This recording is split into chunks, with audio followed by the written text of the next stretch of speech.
For thousands of years, humanity has tried to make sense of what it could not explain. Across temples, scrolls, and ruins, the same figures appear again and again. Beings too alike to be coincidence, yet too strange to belong to our world. Were they products of imagination or shadows of something that once walked beside us? Archaeologists and historians insist it's all legend, yet its traces keep slipping through the cracks. In this episode, we descend further into ancient legend to uncover 7 more creatures once written off as myth. Number 7. Krampus. Since childhood, we've loved the sparkle of Christmas, the cheer of New Year, and the magic of Santa Claus.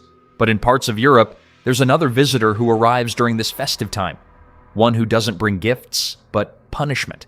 His name is Krampus, a creature half goat and half demon said to punish misbehaving children. According to centuries-old folklore, he is the dark counterpart of St. Nicholas. On the night of December 5th, known as Krampusnacht or Krampus Night, both figures appear together. While St. Nicholas rewards good children with sweets and gifts, Krampus is said to carry birch branches to whip the naughty ones.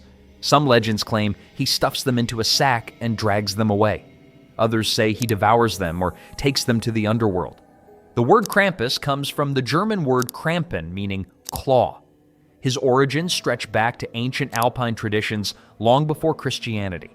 Scholars believe he may have descended from pagan winter solstice rituals.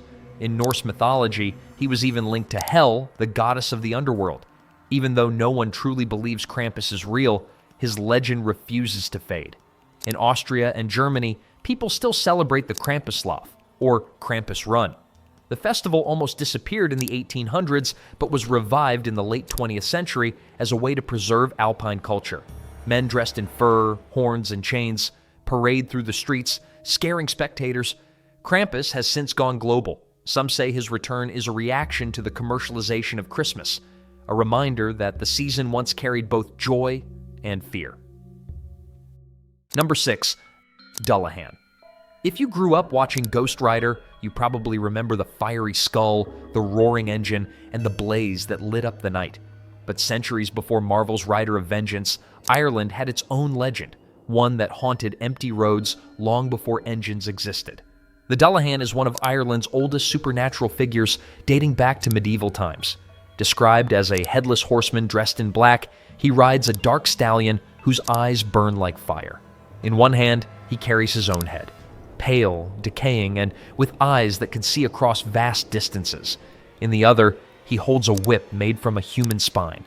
Unlike vengeful ghosts, the Dullahan is not driven by anger. He is a harbinger of death. When he rides, doors are said to open on their own, and when he stops, someone's life is about to end. Irish folklore warns that if he calls your name, your soul is claimed instantly. There's just one way to protect yourself, and that is through the head. According to a researcher, whoever holds a Dullahan's head commands it. Historians trace his origins to the ancient Celtic god Crom Dubh, a dark deity who demanded human sacrifices.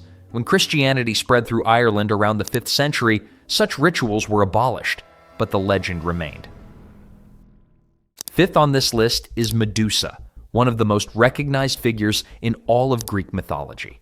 She wasn't always a monster. Early accounts describe her as a woman of extraordinary beauty and devotion, serving as a priestess in Athena's temple. According to legend, Poseidon desired her. Inside the sacred temple, he forced himself upon her. In anger over the desecration, Athena punished Medusa, transforming her hair into snakes and her face into something so terrifying that one glance could turn a man to stone. Medusa was one of 3 Gorgon sisters, daughters of the sea deities Phorcys and Ceto. Her sisters Theno and Euryale were immortal, but Medusa alone was mortal. That made her both tragic and unique. To most mythology readers, Medusa was always a monster and never an innocent woman who was victimized. Yet despite her fearsome image, the ancient Greeks saw her as a protective force. Her face was carved on shields, armor, and temple walls to ward off evil. Archaeologists have found her likeness on pottery and temple ruins dating back to the 6th century BCE, proving how deeply her legend shaped Greek culture. At 4 stands the elf, a creature most people today imagine as kind, loyal, and harmless. When we think of elves, our minds take us to Dobby from Harry Potter, the selfless elf who spoke softly and served faithfully. But the elves that early Europeans believed in were far older and far more powerful. In Norse and Germanic mythology, elves were not small or playful. They were radiant, almost divine beings, capable of influencing nature, health, and destiny. The earliest written records of elves appear in Old Norse poems from around the 8th century, including the Poetic Edda and the Prose Edda. Elves were divided into two main kinds: the Ljósálfar, or light elves, said to live in the heavens, and the Dökkálfar, or dark elves, who lived deep beneath the earth. The light elves were associated with fertility, healing, and beauty. The dark elves, however, were feared for bringing disease, nightmares, and madness. In medieval England and Scotland, sudden illness or paralysis was often blamed on elf shot, or invisible arrows fired by unseen beings. Archaeologists have even found prehistoric arrowheads once labeled as elf darts in old medical texts, showing how deeply the belief had taken root. Did elves once walk among us? Probably not. But their legends have passed from poems to texts to movies, making us believe they once did. Number 3. Sphinx. Have you ever looked at Giza and wondered if the Sphinx was more than just a monument? If it was based on a magical, mythical creature? Well, yes, it was. In mythology, the Sphinx was a female monster, the body of a lion, the wings of an eagle, and the face of a woman. Some ancient texts even described her with the tail of a serpent. She was sent by the gods to punish the city of Thebes for an ancient crime, serving as both executioner and enigma. She perched upon a rocky hill near the gates of the city, asking every traveler her riddle: what walks on 4 legs in the morning, 2 at noon, and 3 in the evening? Those who failed to answer were devoured. Her power wasn't strength alone, it was intellect.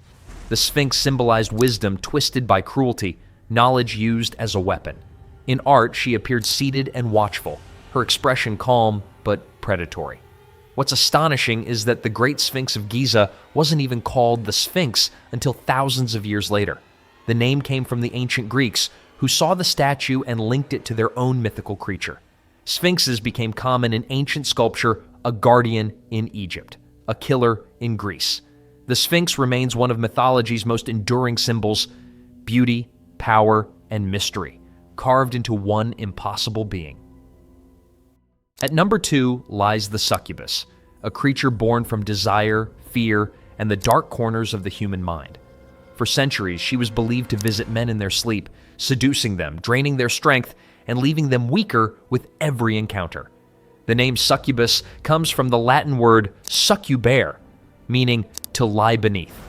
Legends of her go as far back as the Middle Ages, though her roots reach even deeper, to Babylonian and Jewish folklore. Some stories link her to Lilith, the first wife of Adam, who defied submission and was cast out of Eden. During the medieval period, the succubus became a powerful symbol in Christian Europe. Priests warned that nightly arousal or vivid dreams were the work of such demons. Men who claimed to have seen her described her as impossibly beautiful, long hair, perfect features, until she revealed her true form: wings, claws, and skin cold as death.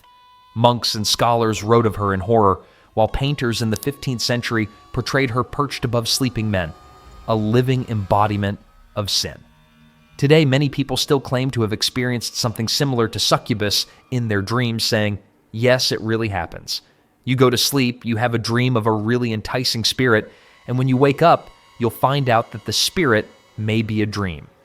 Science explains such encounters as sleep paralysis, a state where the brain wakes up but the body remains frozen, often triggering vivid hallucinations of touch, pressure, or an unseen presence nearby. Yet for those who experienced it centuries ago, it wasn't science.